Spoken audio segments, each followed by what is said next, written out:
Vamos lá então. No livro de Hebreus, capítulo número 10, versículo de número 25, está escrito assim: não deixando nossa mútua congregação, como é costume de alguns, antes admoestando-nos uns aos outros, e tanto mais quando vedes que vai se aproximando daquele dia. Então veja bem, não deixando. O que eu quero que vocês entendam, eu vou estar aqui passando algo que você analise de cada um. O que eu apresento nessa não é algo que devera ser conclusivo, tá bom? Nem o pretendo que o seja, porém trago algumas notas para que aqueles, amém, que sejam, para aqueles que desejam perder algum tempo, refletirem sobre a mesma ou sobre essa questão, né? A questão não passa por não haver razões pessoais, tá bom, gente? A fim de deixarmos de congregar com um determinado grupo de irmãos, uma determinada congregação. Todas as pessoas apresentam, lógico, as suas razões para sair de uma igreja e ir para outra, tal. A questão passa por averiguarmos a essas razões apresentadas são bem fundamentadas e principalmente se encontram apoio nas Sagradas Escrituras.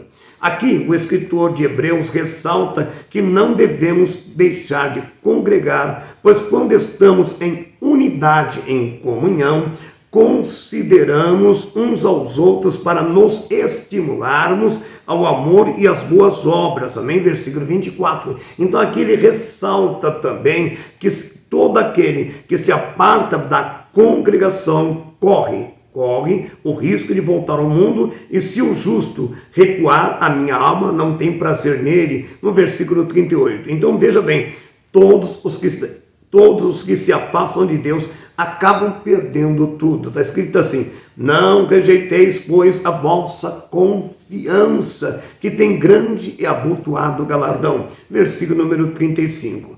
A cada dia que se passa, cresce o número de igrejas, maior também é a tentação. Cada um procura oferecer maior satisfação ao cliente crente, né? Aleluia. Cada vez mais notamos as igrejas se autodominando como detentoras da verdade, e que fora daquela o mundo está simplesmente condenado ao inferno. Isso se chama zélio, mas sem qualquer entendimento, zélio religioso fanático.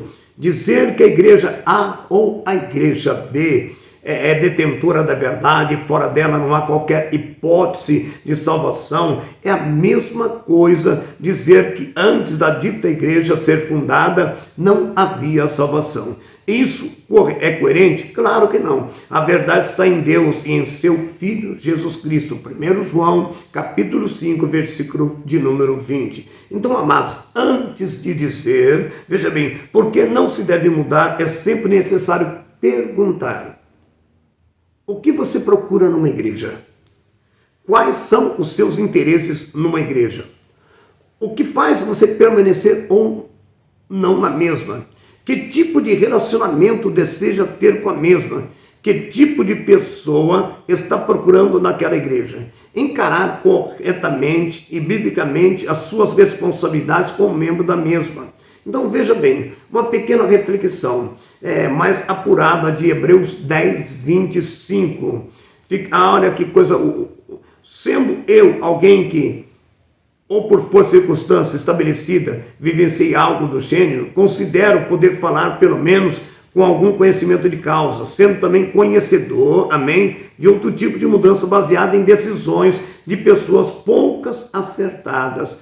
Para muitos, mudar de igreja só é válido quando outros peixes saltam dos outros aquários para os seus. O inverso já é altamente condenado, repugnável, digno de todas as maldições infernais. Então, amados, Preste bem atenção. Assim sendo, não se mude da igreja por causa do louvor. Não, de forma alguma. Amém? Não se mude pelas condições estruturais de organização. Amém? Não se mude pelos defeitos das pessoas da Badápia. Não se mude pela quantidade de pessoas na assistência. Não. Não se mude porque é confrontado com os seus próprios pecados. De forma alguma. Não se mude pela falta de atenção dada à sua pessoa. Não se mude porque a igreja não resolveu seus problemas pessoais. Nada disso, meu amado. Pelo contrário, você tem que se encontrar com Cristo.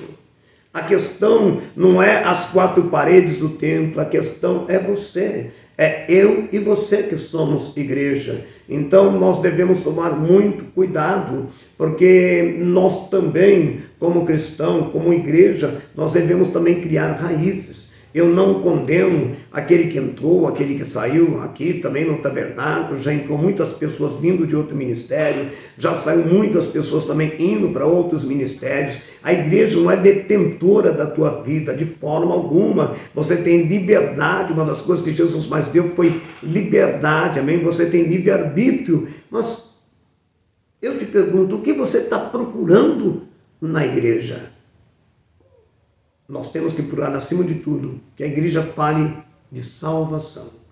Não é questão de uso e costumes e tantas outras coisas. Nós temos que estar alicerciada à salvação. E a igreja, quem faz, somos eu e você.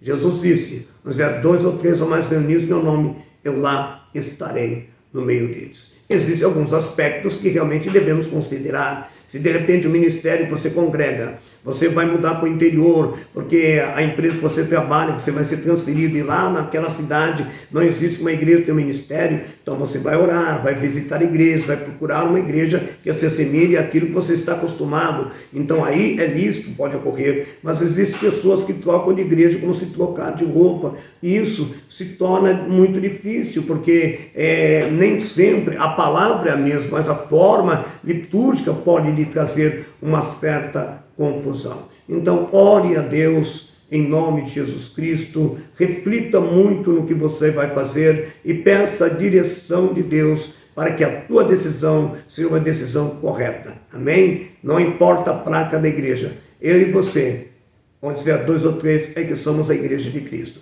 Deus te abençoe em nome de Jesus. O Senhor é meu pastor e nada me faltará. Se Deus é por nós, quem será contra nós? Operando Deus, quem impedirá? Que a graça, a comunhão, a virtude e as doces consolações do Espírito Santo repouse e esteja agora presente sobre cada vida, hoje e para todo sempre. Amém, Jesus.